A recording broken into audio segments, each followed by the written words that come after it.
Assalamualaikum warahmatullahi wabarakatuh.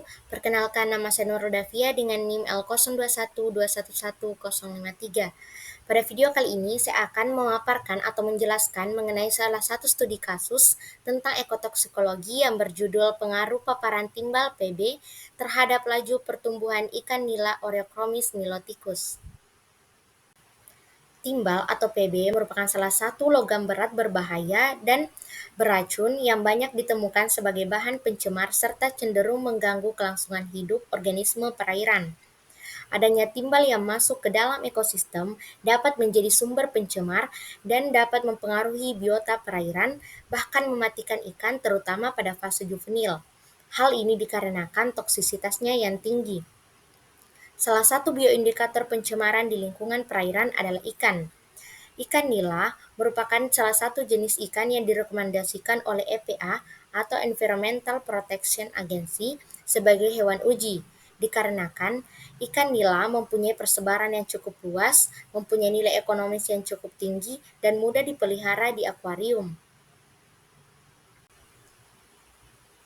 Berdasarkan metode yang digunakan, dapat diketahui bahwa penelitian ini menggunakan uji toksisitas jangka pendek, di mana ikan nila yang digunakan sebanyak 40 ekor berjenis kelamin jantan berumur kurang lebih 2 bulan dan berat badan 15-18 gram.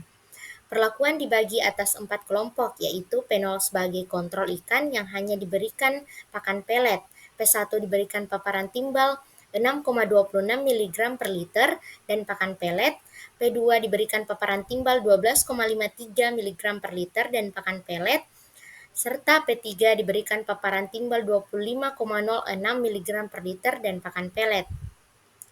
Ikan nila yang telah diaklimasi selanjutnya dimasukkan ke dalam akuarium berisi 60 liter air yang telah diberikan paparan timbal menurut kelompok perlakuan.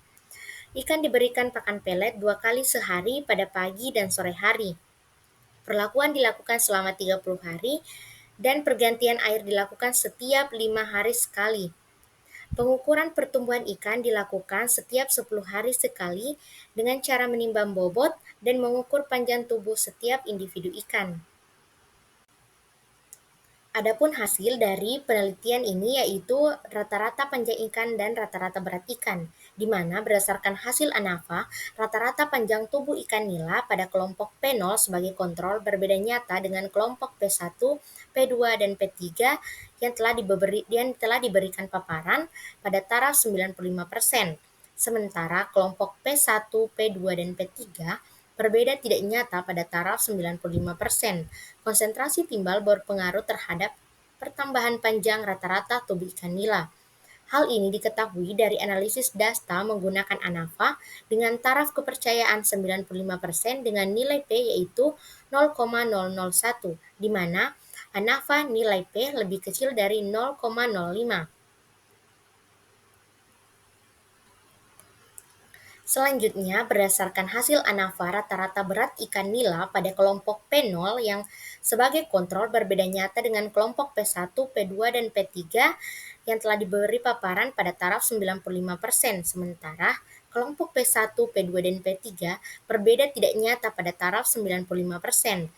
Konsentrasi timbal dan lama paparan berpengaruh terhadap pertambahan berat rata-rata bobot ikan nila. Hal ini diketahui dari analisis data menggunakan ANAFA dengan taraf kepercayaan 95% dengan nilai P yaitu 0,000, di mana ANAFA nilai P lebih kecil dari 0,05. Berdasarkan hasil yang telah diketahui sebelumnya, maka didapatkan laju pertumbuhan spesifik yang paling tinggi adalah P0 kontrol yaitu 38,7%. Selanjutnya diikuti P1 sebanyak 8,3%, P2 4,3%, dan P3 3,3%. Kelompok P0 memiliki presentasi SGR yang tinggi dibandingkan kelompok lainnya dikarenakan pada kelompok P0 memiliki respon yang baik terhadap makanan dan tidak ada yang menghambat laju pertumbuhan dari ikan, sehingga laju pertumbuhannya naik.